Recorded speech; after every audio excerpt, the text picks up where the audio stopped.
সড়কে প্রাণ গেল যুবকে, ছাতকে পিকআপ ও মোটরসাইকেলের মুখোমুখি সংঘর্ষে নিহত এক।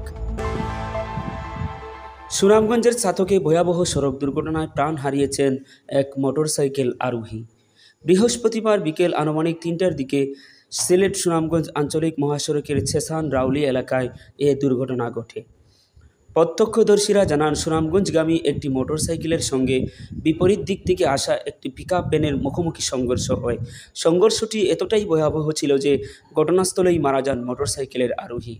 খবর পেয়ে জয়কলস হাইওয়ে থানার পুলিশ ঘটনাস্থলে পৌঁছে মরদেহ উদ্ধার করে। নিহতের পকেটে থাকা জাতীয় পরিচয়পত্র অনুযায়ী তার নাম আবু সালেক, পিতা মকবুল হোসেন, বাড়ি আমবাড়িয়া, বিশ্বম্বরপুর উপজেলা, সুনামগঞ্জ বলে জানা গেছে। জয়কলস হাইওয়ে থানার ইনচার্জ সুমন কুমার চৌধুরী জানান, আমরা নিহতের পরিচয় শনাক্ত করতে পেরেছি। তার মরদেহ পরিবারের কাছে হস্তান্তরের প্রক্রিয়া চলছে।